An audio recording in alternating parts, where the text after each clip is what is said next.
Welcome to my new set. This is a set that I've specifically designed for one purpose, and that is for Lumix videos. This set is all about the Lumix camera. It is going to be used for announcements of new features, new firmwares, new cameras, and eventually I want to use this to deep dive into individual specific features of the camera. In those videos, I want to release both widescreen and vertical. The idea is that they'll be short enough that they will fit into both formats. I guess we'll see how that really goes, but that is the intention. Later in the video, we'll talk more about the specifics of how it's being shot, but it is being shot open gate, which means I can crop both a wide shot and a vertical shot out of this. Now, at first glance, it might seem like, well, what's the point of that tall shot, because all you've got is empty space above and below the meat of the image. But that, of course, is because on social media, Instagram, TikTok, whatever, the top and the bottom of the screen has a bunch of stuff on it. So I actually have this little mask that I overlay when I'm editing the vertical one. You see that on screen right now, and that allows me to ensure that everything I need is in frame without having to just have some blank stuff on the top and bottom. And in fact, if you want that mask, I built it custom to mask out the areas of Instagram, TikTok, and YouTube Shorts that are covered by stuff on the screen.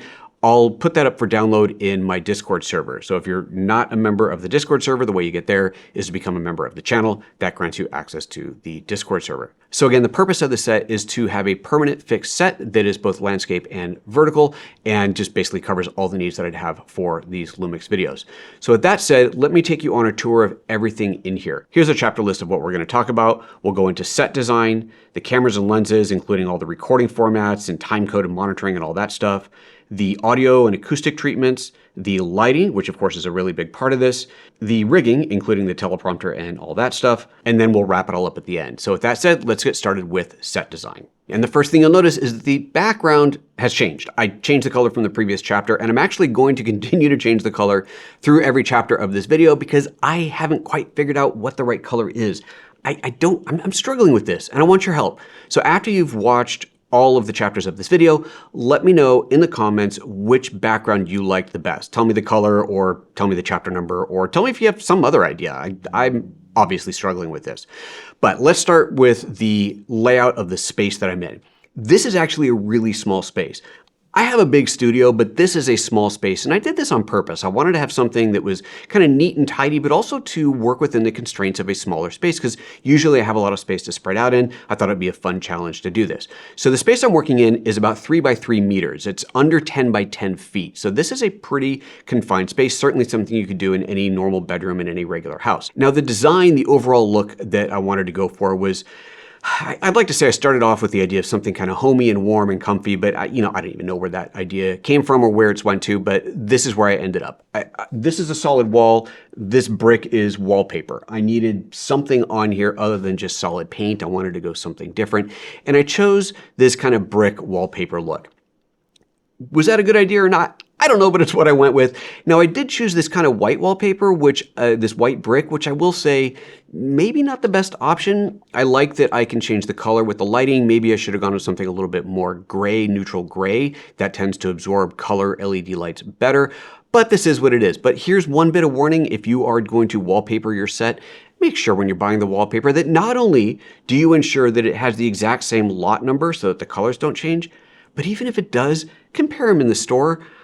I have 2 different lot numbers, but it turns out that even from the same lot number, I have 2 different colors, which is really, really annoying, but it is what it is. Basic wall behind me, and then some shelves on the wall. So these are just, regular shelves you buy at any store, and then some props. I got some film books, some old Minolta film camera on here, some little plant things. It's just props, right? And over here, because this is a Lumix set, this is meant to be a Lumix branding. I'm still waiting to get like a nice Lumix cap so that I can have a good Lumix branding on there. But that's effectively that part of the design. The table itself is from IKEA. It is I think they call it a bar table. And one of the fun things about this was figuring out how to put the camera on here. If you've seen some of my videos before where I've talked about a specific camera and I wanted to have it mounted in front of me, I have built multiple different little tiny platforms with a ball head on it. The problem is they move. And in this setup, even with a platform and the little ball head, every time I touch the camera would move a little bit. And I've got another camera angle over the shoulder that would pick up that movement every time I touched it. So in an endeavor to find a way to make this thing rock solid as part of this permanent set, this is bolted to the table. I literally drilled a hole through the table, bolted it from underneath, so this is going nowhere. Also on this set, I have over here a little prop area. It's kind of like a little mini cyc, if you will. It has different backgrounds that I can swap out, and then I can put a little prop here. And this is just that I have something to point the camera at when I'm doing demos, whatever, through here. Obviously, I can change that out to make it appropriate for whatever I'm doing with the camera. But that whole concept was, I'm here with this locked set. I've got the camera mounted securely and pointing at an area that is a dedicated area for the camera to be pointing at, which is kind of fun. Other than that, I don't think there's much to say for set design, so let's move on to the next section. This section is a biggie. This one's all about the cameras, the monitoring, the formats, timecode, everything else. So to start off, we're shooting with 2 cameras, just 2. That's part of the ease of this setup here. I've got a Lumix GH7 as my primary camera here, and then a Lumix GH6 as the overhead up there. Both of them are shooting in open gate, of course, so that I can crop things however I need. Lenses, I've got the 10-25 f1.7 on the GH7 set to about 25mm, and it's at f2. f1.7 gives me just ever so slightly shallower depth of field, make the background a little bit softer, but at that point, this camera becomes just a little bit too soft. I find at f2, I get the right balance of this is sharp enough that it's not distracting, the background is blurry enough that it's a little bit of separation, so I think that works out well. The lens on the GH6 up there is a 50-200mm. That is at f7.1 or f8, so it's really stopped down to give me a lot of depth of field to ensure that everything I do on the camera here is in focus. I didn't want to have a scenario where part of the camera is in focus and part of it isn't, so that's a big difference there, which also means that I've got an ND on the camera here. We'll talk about that when we get into rigging. So those are the 2 cameras. I do also need to be able to record the output of this camera, so that's what this cable is. It's running into a Ninja 5 recorder, and that is recording just at 16:9 in 4K, so I don't get the open gate on that, but that also includes the menus if I need to capture the menus, or just in general, exactly what the camera sees in here. These 2 cameras are running into Atomos Shogun 2s, which are mounted on my desk here, that allows me to see exactly what the cameras see, and most importantly, start and stop recording directly on the monitor here. So this means that I don't have to run back and forth to check focus, check composition, and most importantly, to start and stop recording. Now, unfortunately, the Shogun 2s do not yet support touch to focus on either of these cameras. Now, I don't need it on this camera because this one is on autofocus, which seems to be working quite well. However, for the overhead camera, I don't want autofocus. I want to be able to touch to focus on the precise part of the camera.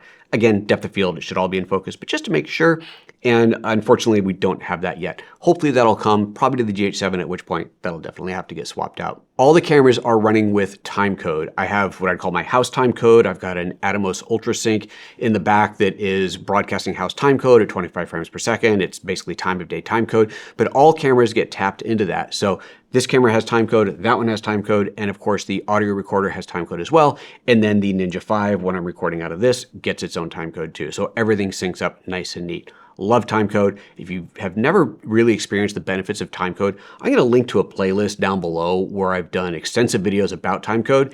It's kind of once you go timecode, there's no going back. It's pretty awesome. So I think that covers all of the camera rigging. 2 cameras, plus the recording out of here, plus audio. We'll come to that in a moment. And yeah, that's the camera rigging. Now let's talk audio. And yes, the background has changed very slightly. The previous one was a preset for Roscoe R93, which was a blue-green. This one is an R92, which is turquoise. So very slight difference. Let's see what you think. Okay, audio. I am recording audio on a separate dedicated recorder. This is a Zoom F6. I'm recording in 32-bit float, and it is recording on my Sennheiser MKE 600 mic.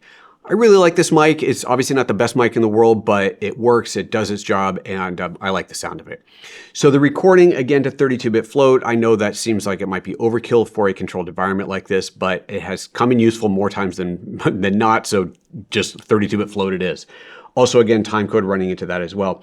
Anyway, this audio setup is on a rolling stand. It's the same audio recorder that I use for my main set, or pretty much any set if I'm not using a lavalier. So this is a great configuration. I actually took the inspiration from this from Caleb Pike. He's done multiple videos on these rolling audio stands, and this is my variation of that. It works out really, really well for me. As far as acoustic treatment goes, I have sound blankets on either side of me here. There is a large window to my right, which has the blinds closed, but I do get get occasional road noise from there. But most importantly, from this position, I didn't want to get any reflection off of the window here. And then having something on this side just to kind of deaden the sound there helps out quite a bit. I don't have anything behind the camera. Behind the camera is just open space. So if I had something, it might make the sound even more kind of enclosed, but this works for what I'm doing here. The ceilings here are quite high. It is a drop ceiling, so there is that just generic office foam things in the ceiling, but that definitely helps the sound absorption as well. Other than that, there's nothing special going on in here. Just the two sound blankets, the ceiling is what it is, and that microphone that I've got. Pretty straightforward. Now we get to one of the more fun sections of this, lighting. Now lighting, as you might imagine, was a really big deal on this. How am I going to light it? What are the lights? Where are they coming from? On and on. So here's how this started. When I first started building this out, I just used the lighting that I already had in the studio. I kind of cannibalized other sets, pulled lighting from various places to figure out how I was going to actually design this. Where am I going to position the lighting? What type of lighting do I want? But ultimately, what I really wanted to do is find a lighting sponsor for this set. And fortunately, I did. It took a while. I talked to a few different companies. A lot of companies just didn't have exactly what I wanted, but I finally settled on working with Neewer. Now, Neewer has been absolutely fantastic in this, and this is actually the first time I've used their lights. I've used a ton of their other gear, so I was really happy to be able to partner with them now. And all the lights in here, minus the practicals, we'll come to that, are from Neewer. Let's start by just turning everything off. So that's everything off except for the practicals. The practicals are just generic home LED lights. Neewer does have lights for this. I'll turn these back on for a moment. Neewer does have lights for this, but they didn't have them available when I was building out this set, so I don't have theirs in there. But they're the only thing that isn't Neewer. So let's start this build out with the background light. The background light is a TL60 bar light. It's here, you can see that it's kind of mounted vertically, and because I'm not moving around the set, that's a fine position for it. And this is the one, of course, where I've been talking about trying to figure out the right color for this. There's tons of different colors available. Obviously, you can choose from all these different gels in here, but you can also go into a picker and literally point this at something else. Let's take this and I'll point it at the orange of this table here, pick a color from that. I can go into a full RGB selector on here. I can do the HSI wheel and really choose any color that you want in here. It's a very cool setup, very, very nice and easy to control. If I do the CCT, then I can do the color temperature down from 2500 all the way up to 10,000. And there's also a green magenta shift, so minus 50 points or plus 50 points either way.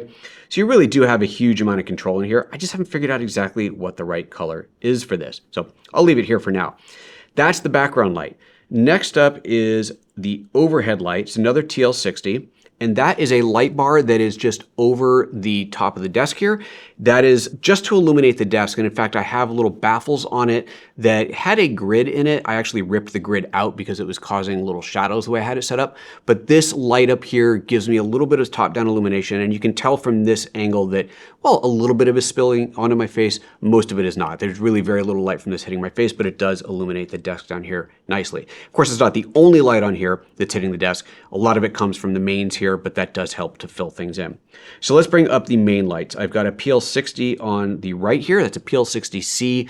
The color version for this, obviously I don't need the color version, but this is what they had available. And so from here, if I wanted to, I could go in and change the colors of this as well. So if I go into this, I can make that anything that I want. But obviously for this setup, that doesn't really make sense.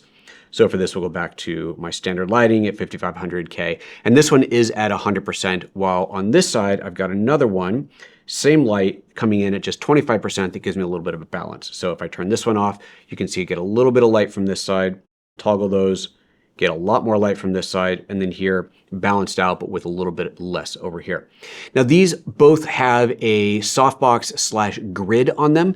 Now these lights initially come with barn doors, which is fantastic. That allowed me to keep the light from hitting the background. And if you look at the very first video that I did from this set that I published from here, there were different light panels here. They were very broad and the background was completely illuminated by those lights, making the background the same color light as me. So that didn't work. I needed something to constrain that.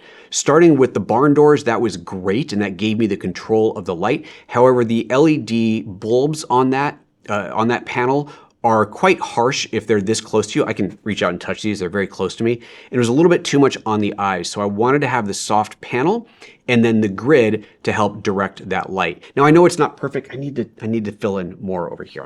I got some more lighting work to do, but we're getting there. And then the last light is totally overkill, but it's so awesome.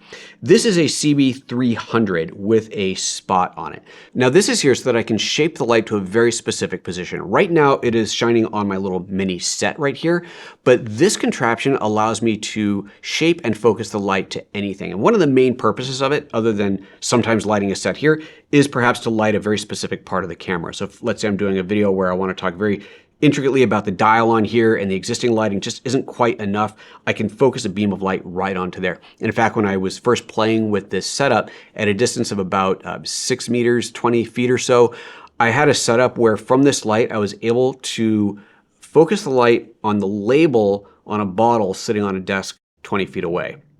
It's very, very awesome. I'm gonna have a lot of fun doing videos with this light and just about this light. It is absolutely awesome. So there's the setup. So again, going through, if I turn off the spot and then the left and the right and the overhead and the light behind me. So those are the different lights that I'm using in this setup, and they're definitely awesome. Now we get to rigging, and this is a really fun one as well. So how is all the gear mounted and held into place? Well, remember one of the criteria that I set out for myself here was to make a small contained space here. Again, it's 3 meters by 3 meters, 10 by 10 feet space. So I wanted to keep everything within that. So let's start with how the lights are mounted. Now normally you'd put lights onto light stands, but that of course means some big tripod-like thing on the floor that you're gonna trip over, gets in the way. Didn't want to do that. So these are mounted on the table with jaw clamps. These are actually from Neewer, which totally was unintentional. I had bought these long before I did a partnership with them. And you can see that these mount onto the corner of the desk. They grip really, really strong. They're not maybe as tall as I would like. These are the tallest models. So you can see that I've rigged up a little extra to give it just a few more inches of boost. But that means that my lights are super solid in place and they're not going anywhere, and I don't have to worry about tripping over anything on the floor. The camera is not on a tripod. It is actually mounted on an iFootage monopod with the round base. Now I saw these advertised maybe a year or so ago, and I finally got around to getting a couple of them, and I think these are fantastic. I bought these myself, I ordered a pair of them, and they're super, super convenient. It is basically as stable as a tripod as long as no one's touching it, and since no one's operating this, the camera's just in position. It does take a little while to stabilize once I touch the camera, but of course once it settles down, it's not going anywhere, and it means there's no tripod legs to get in the way. And changing the height on it is super easy. I don't have to adjust 3 different tripod legs, just one collar up and down, and away it goes. The microphone you've already seen, it is on a rolling microphone stand so that I can position that anywhere in the studio that I need, because that is the one thing that does move around.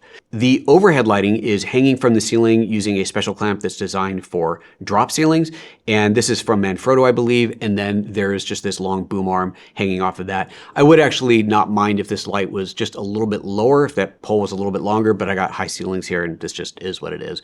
Finally, one of the coolest things in here is the rigging for the spotlight and for the over-the-shoulder of the camera. These are both mounted on these big boom arms that are bolted to the wall. And these things are fantastic. They're super, super flexible. I can position it anywhere I want, extend this out to make it longer, raise it up and down, make it taller or shorter, and overall position it wherever I want. These are awesome, and again, it keeps everything off the floor. They're not even that expensive. They're about $100 each on Amazon, so these have been super, super useful. I really, really appreciate these, and I think I might have to find other uses for more of these in the studio. As far as the camera rigging itself, the camera that is on the long arm is just on a simple ball head, kind of a squeeze release ball head, so it's easy to position.